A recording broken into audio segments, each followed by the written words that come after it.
વાત કરીએ તો ભાજપ સંગઠનમાં પ્રમુખ કોણ તેને લઈને ચર્ચાએ જોર પકડ્યું છે।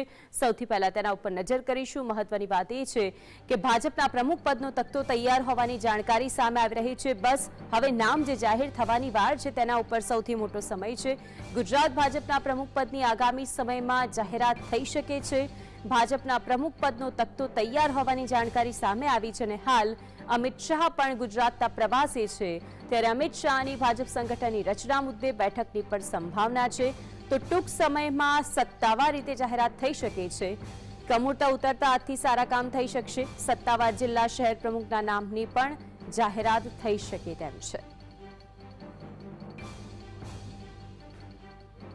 તો આખરે જે દાવેદારો નોંધાયા હતા અલગ અલગ જગ્યાએથી અને મહત્વની વાત એ છે કે આ વખતે ભારતીય જનતા પાર્ટી અને તેમાં પણ શિસ્તબદ્ધ પાર્ટીમાં આંતરિક ડખા પણ સામે આવ્યા હતા। કારણ કે જેમણે દાવેદારી નોંધાવી છે, જે નિયમો આ વખતે રાખવામાં આવ્યા હતા તેમાંથી કેટલા તો એવા છે કે જેમણે જે લોકોએ દાવેદારી નોંધાઈ તેમના સમક્ષ પણ એ વાતનો ઉલ્લેખ કર્યો હતો કે જે દાવેદારો છે તે શું ખરેખર આ પદને લાયક છે કે કેમ તેને લઈને પણ પ્રશ્નો ઉઠ્યા હતા। આ વખતે જે શરત મૂકવામાં આવી જેની અંદર ઉંમરનો કોઈ જ બાદ નહોતો રાખવામાં આવ્યો અને આ શરતને આધીન જ ફોર્મ ભરાયા છે। સક્રિય સભ્ય હોવા જોઈએ અને તેનો આધાર આપવાનો રહેશે। આ બધી જ વસ્તુ જ્યારે ફોર્મ ભરવામાં આવી હતી દાવેદારો દ્વારા તે ફરજિયાત રહી હતી। વોર્ડ પ્રમુખ કે જિલ્લા પ્રદેશ સ્તરે મોરચામાં કામનો અનુભવ ફરજિયાત હોવો જોઈતો હતો। પ્રમુખ તરીકે આ વખતે મહિલાનો પણ સમાવેશ કરી શકવામાં આવશે, એટલે કે કઈ મહિલા પ્રમુખ બની છે તેના પર નજર રહેશે। પરિવારમાં માતા પિતા ભાઈ પુત્ર કે પત્ની જો અન્ય હોદ્દા પર હોય તો તેઓ ફોર્મ ન ભરી શકે એમ હતા। સતત 2 ટર્મ શહેર પ્રમુખ થનાર પણ ફોર્મ ન ભરી શકે તેમ હતા અને આ બધી જ શરતોને આધીન જે લોકોએ ફોર્મ ભર્યા છે તેમના ફોર્મને માન્ય ગણવામાં આવ્યા છે। પક્ષમાંથી જો કોઈને સસ્પેન્ડ કરવામાં આવ્યા હોય તો તેઓનું પણ ફોર્મ જો ભર્યું હોય તો પછી તેને રદબાતલ ગણાશે। આ બધી જ શરતોને આધીન ફોર્મ ભરાયા હતા। શિસ્ત જેનો પાયો છે તેવા ભાજપમાં સમાધાન અને સમજાવટ પર કામ ન કરતા જે નેતાગીરી છે જેણે આંતરિક ચૂંટણી જંગ જેવી સ્થિતિનો સ્વીકાર કરવાનો વખત આ વખતે આવ્યો છે।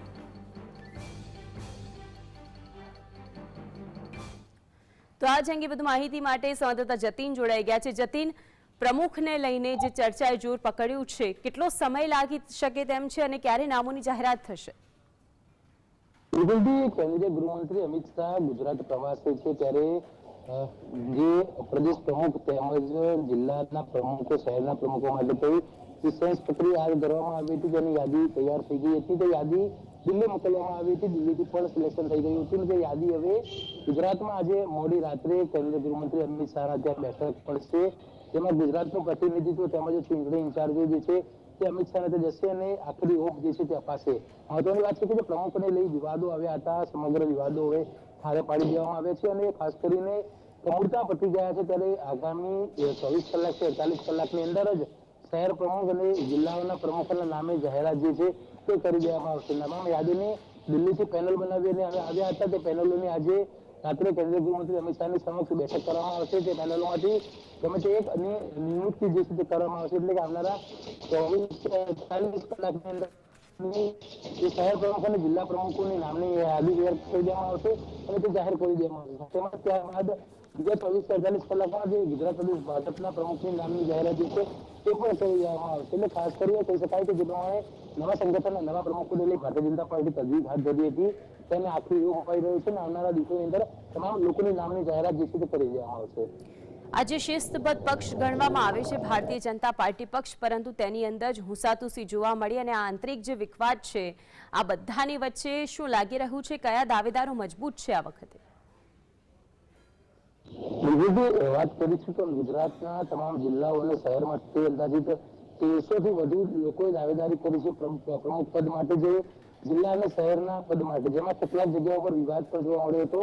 મહત્વની વાત છે કે આજે મોડી રાત્રે અથવા આવતીકાલ મોડી રાત સુધીમાં જિલ્લાના અને શહેરના પ્રમુખોના નામની જાહેરાત જે છે તે કરવાના છે। ત્યારે તેને લઈ કેટલાક વિવાદો પણ સામે આવ્યા હતા। એટલે ખાસ કરીને ભારતીય જનતા પાર્ટી શિસ્તબદ્ધ પાર્ટી કહેવાય છે, જેમાં જે મંડળ પ્રમુખ બનાવવામાં આવ્યા હતા તેમની કમલમ ખાતે બેઠક લેવામાં આવી। તેમાં બેઠકમાં સત્તાધારીએ સ્પષ્ટપણે કહ્યું હતું કે આંતરિક વિવાદ જે છે તે મીડિયા સમક્ષ ન હોવો જોઈએ, કોઈ પણ વાત હોય તો બેસીને નિરાકરણ લાવવું જોઈએ અને જે બેઠકો કરવામાં આવી રહી હતી કમલમ ખાતે તેમાં પણ સ્પષ્ટ શબ્દોમાં કહ્યું હતું કે મીડિયાને એટલું જ કહેવું જેટલું મીડિયાને કહેવાતું હોય। એટલે કે ભારતીય જનતા પાર્ટી શિસ્તબદ્ધ હોવાની વાતો તો કરી રહી છે, પરંતુ તેની અંદર ક્યાંક ને ક્યાંક તકરાર પણ જોવા મળી રહ્યું છે। વડોદરાની અંદર જયારે દાવેદારી કરવામાં આવતી હતી ત્યારે પણ ખૂબ કકળાટ થયો હતો અને અન્ય શહેરો અને અન્ય જિલ્લાઓમાં પણ દાવેદારી કરી હતી કે આમાં કકળાટ થયો હતો, પરંતુ ભારતીય જનતા પાર્ટી શિસ્તબદ્ધ હોવાની વાત કરતી હોવાને કારણે ખુલીને તમામ લોકો જે છે તે મીડિયા સમક્ષ આવતા નથી.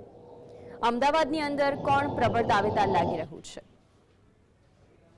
બિલકુલ માનસી, અમદાવાદ શહેરની અંદર 25 થી વધુ લોકોએ દાવેદારી કરી હતી, જેમાં શહેર પ્રમુખ અમિત શાહ ફરી એક વખત તેઓ રિપીટ થાય એવી પણ પ્રબળ શક્યતાઓ જોવા મળી રહી છે. અમિત શાહે ફોર્મ દાવેદારી ભર્યું હતું, ફોર્મ નંબર 12 જે છે તે અમિત શાહે ભર્યું હતું. બીજી વાત કરીએ તો પ્રવક્તા ઋત્વિક પટેલ જે છે તેઓની પણ દાવેદારી કરી હતી. સાથેમાં જ કહી શકીએ કે દર્શક ઠાકોર જે ઉપાધ્યક્ષ છે તેઓએ પણ દાવેદારી કરી હતી. સાથેમાં ભૂષણ ભટ્ટ,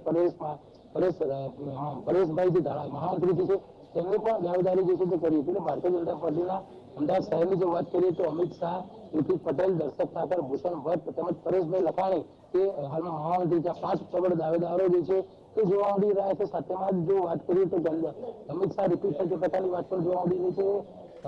અમિત શાહની જો વાત કરીએ તો તે રવિ ટર્મમાં પણ હતા અને આ ટર્મમાં રિપીટ થાય તે પ્રકારની શક્યતાઓ જોવા મળી રહી છે. અંદાજિત 5 જેટલા જે નામો જે છે તે પ્રબળ શક્યતા જોવા મળી રહી છે અમદાવાદ શહેર પ્રમુખ તરીકે જાહેર થઈ શકે છે. જે શરતો આ વખતે મૂકવામાં આવી હતી ઉમેદવારો માટે જતીન, અને તે શરતોમાં ફિટ બેસતા હોય તેવા કોઈ મહિલા દાવેદાર કે જે પ્રબળ રીતે લાગતા હોય કે તેઓ પ્રમુખ બની શકે એમ છે તેવું કોઈ નામ? બિલકુલ, વાત કરીએ મહિલા શહેર પ્રમુખની તો ભારતીય જનતા પાર્ટી મહિલાઓને 33% અનામત આપી દીધી, પરંતુ 300માંથી અંદાજિત 30 થી 40 ફોર્મ જે છે તે મહિલાઓએ ભર્યા હોય એવી વાત સામે આવી રહી છે. રાજકોટ પ્રમુખ તરીકે દીપિકાબેન સરળભાઈ પણ દાવેદારી કરી હતી, મોરબી તરીકે પણ કરી હતી. એટલે ક્યાંક ને ક્યાંક મહિલાની પણ વાત કરીએ તો અમદાવાદ શહેરમાં કોઈ મહિલા દાવેદારી જે છે તે કરી નથી. જેથી કરી કહી શકાય કે મહિલા પ્રમુખ આવવાના ચાન્સીસ ઓછા દેખાઈ રહ્યા છે. શહેર પ્રમુખ તરીકે અમિત શાહ રિપીટ થઈ શકે તેવી કોકની વાતો જે છે તે અમદાવાદ શહેરના કાર્યકર્તાઓ અને નેતાઓ કરી રહ્યા છે. પરંતુ ભારતીય જનતા પાર્ટી શિસ્તબદ્ધ પાર્ટી કહેવાતી હોય છે અને ભારતીય જનતા પાર્ટી દર વર્ષની જેમ દર વખતે જ્યારે જે નવા પ્રમુખ અથવા નવા જિલ્લાના પ્રમુખો નિમવાના હોય છે ત્યારે કોઠરામાંથી બિલાડું કાઢતી હોય તેવી સ્થિતિ જોવા મળતી હોય છે. ત્યારે આ વખતે પણ એવી સ્થિતિ જોવા મળી શકે તેવું અનુમાન જે છે તે તમામ લોકો લગાવી રહ્યા છે. જતીન, ભાજપના જે પીઢ નેતાઓ છે તે કહી રહ્યા છે કે પક્ષમાં કોઈ પણ પ્રકારનો કકળાટ નથી, બધું જ સમૂહસૂત્રું છે. તો અને કહેવામાં આવતું હતું કે ટૂંક સમયની અંદર નામોની જાહેરાત થશે, પરંતુ આખરે આપને શું લાગે છે આ ટૂંક સમય ક્યારે આવશે? મેં પહેલા જ કહ્યું કે આવનારા 24 થી 48 કલાકની અંદર તમામ શહેર અને જિલ્લાઓના નામની જાહેરાત જે છે તે થઈ શકે છે. ભારતીય જનતા પાર્ટી શિસ્તબદ્ધ પાર્ટી હોવાની વાત કરી રહી છે, પરંતુ કાર્યકર્તાઓ જે છે તે પોતાના મંદુક કહ્યું હોય તેનો થનગનાટ તો અંદર કરતા જ હોય છે. થનગનાટ મીડિયા સામે પણ આવતો હોય છે, પરંતુ તે ખોલીને બોલવાનું સ્પષ્ટપણે ના પડી રહ્યો છે. એટલે ક્યાંક ને ક્યાંક ભારતીય જનતા પાર્ટી વાત એવી બી હતી કે 10 થી 12 જાન્યુઆરીની વચ્ચે તમામ શહેર પ્રમુખો અને જિલ્લા પ્રમુખોના નામની જાહેરાત કરી દેવામાં આવશે, પરંતુ ક્યાંક ને ક્યાંક એટલો વિવાદ જે પેનલ બની આવી છે, કે પેનલની અંદર કકળાટ ઉભો થતો, વિવાદ ઉભો થતો, ભારતીય જનતા પાર્ટીએ તે 10 થી 12 તારીખની વચ્ચે 15 થી 16 તારીખની આસપાસ શહેર પ્રમુખ અને જિલ્લા પ્રમુખના નામ જે છે તે સામે આવી શકે છે. બિલકુલ જતીન, આપ જોડાયા અને સમગ્ર વિગતો જણાવી તે બદલ